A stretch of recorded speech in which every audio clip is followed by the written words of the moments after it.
Hey y'all, it's Raven. Welcome to Hidden Objects, Found Subjects. I am just in between talking with clients right now. I do coaching, so just something that has been on my mind. Well, happy post Valentine's Day, first and foremost. I hope you all were loving on yourselves, loving on one another. And I definitely had a great day just chilling with my family and eating dinner. We made chocolate covered strawberries, just the whole little thing. Um, but one thing that has come up for me is I've been hearing, I always hear like a lot about self-love, right? And I love self-love. I also know that like for some folks it it can be a big concept, right? Um and depending on just your life experience, how you've grown up, like what you as an individual, depending on your circumstances, have been taught about what love is. Some of our viewpoints of love can have barriers, blocks, be skewed due to the lens that we're looking through. And I think that for some people, they grew up in places of love, or they just have an energy that allows them to be able to love themselves, even if depending on what they've been through. But regardless of that, self-love is so important because it's important because it does help us navigate all different areas of our lives, in a way that serves our highest good and helps us move through the world in a genuine, authentic way. And I think if that is skewed, it can impact how we move through the world, and how we are in relationship with ourselves and with others. And so I was thinking of self-love, and sometimes I realize over time and as I've been healing and growing, just like how big of a concept it felt. Like I was like, it just feels so big for me. And so the idea of self-like came up, and I was like, what does it mean to like yourself? Because you know that saying, like, the saying, I love you, but I don't like you. Like, or I can love you, but I may not like you sometimes, or stuff like that. Like I've definitely heard it. I've definitely said it. Um, and I was just thinking about that. Like, if you tap into that feeling of what like to liking someone. Okay, take yourself out of it. Think about like when you like someone. I just want you to take a second. Tap into that feeling of when you like someone. You know that feeling.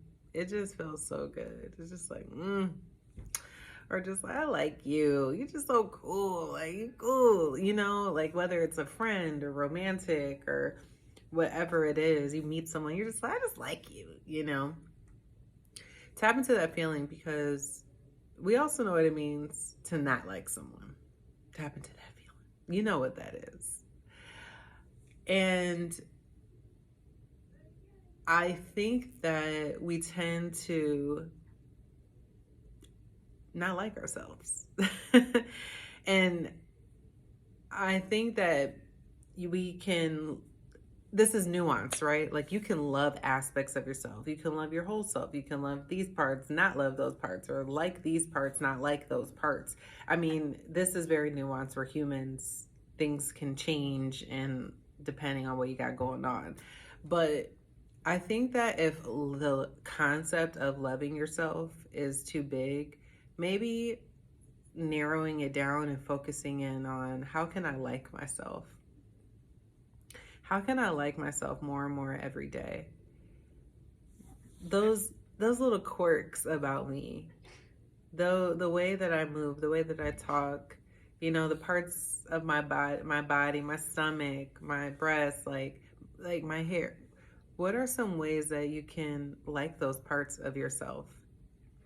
liking the parts of yourself that you actually already like or favor, but also liking the parts of you that you deem as less favorable.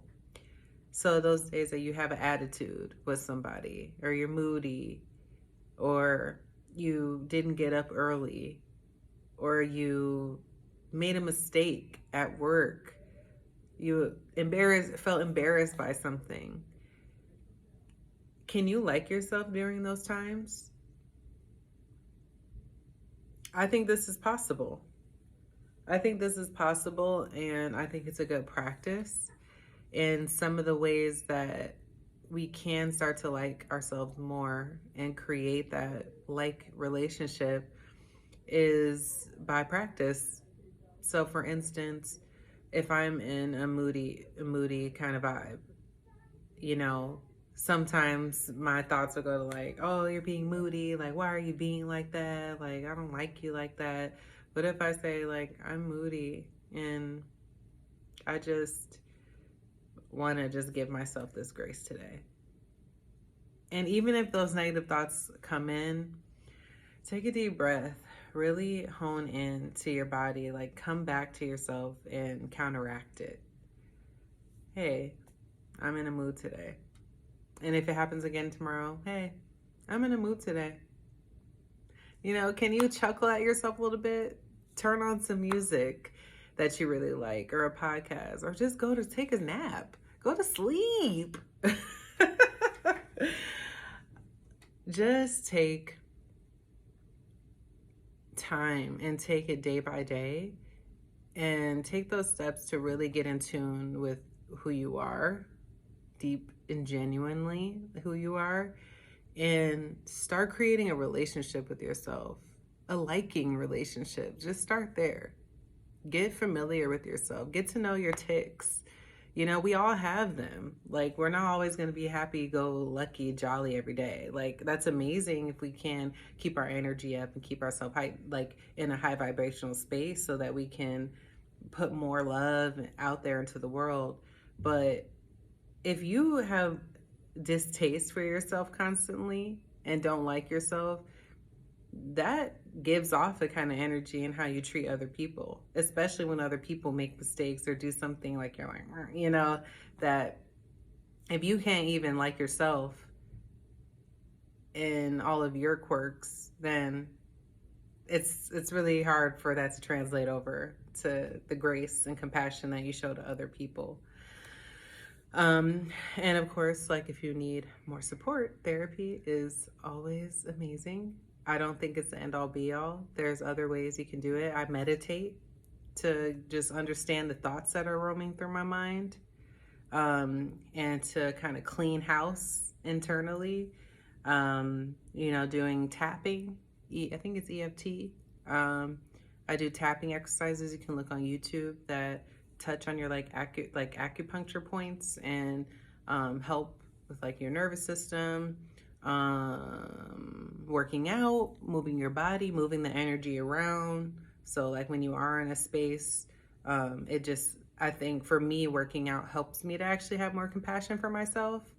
It's interesting how that happens. I wonder what the science is, or what the meaning is behind that. But I know it like releases chemicals from the brain, but like it really does just make you feel nicer to yourself. And like it gives you some space of like grace. Journaling is a great way, you know, just like journaling your feelings. And you know, I know these things, like a lot of people say to do these things, and for me sometimes it's hard to get to them, but they really have. I've noticed how much nicer I am to myself, kinder, because I've been doing more of this stuff. And even in the moment, if it feels like I'm in a bad mood, like I don't want to meditate right like at this very moment, but when I meditated last week, that impacts how I treat myself this week. Do you see what I'm saying? It's like the more you do it, even if it's not directly in that moment, the times you've done it before are impacting your current. And then eventually you start to see that when you do, it's easier for you to get into like to do something for yourself. Like, oh, I'm in this mood. I know that I need to do this. I know I need to take a nap. I know I need to dance. I know I need to sing. I know I need to meditate. I know I need to have that hard conversation with that person, you know, stuff like that. You know, you can do stuff with your chakras, like working on, you know, the point, like the solar plexus is a point in your body that the chakra that works with like, I think is it here? I think it's like up here somewhere. It helps with like self-esteem, self-worth, self-love, stuff like that. So there's many modalities out there. Go on YouTube, go on Google. I type into Google all the time. I'm in a bad mood. How can I like myself more when I'm in this space? you know, there's so much out there, but I just wanted to bring this to you guys because I know that self-love and loving ourselves it sounds so cliche and you hear everyone saying it, and especially with social media, I think it kind of waters things down. And so you can look up things on like self-love and self-like, you'll probably find like similar information out there. But for me, I like to, in order to like break things down and start small so your brain doesn't like catastrophize something. It's like, love myself. Well, especially if you're coming from a place of being somebody who has had to build that muscle of loving yourself. You know, tapping into that energy of liking yourself first. Start there. That's all I got for you today. I appreciate you listening. I hope this helps. And if you make it to the end of this video and you have anything that you'd like to add, anything that just any perspective that maybe I didn't provide, or anything you really enjoyed about this video, please like it, comment, share it, subscribe. It's all appreciated. And if you're just passing, hi, sending you love. Thank you for coming through.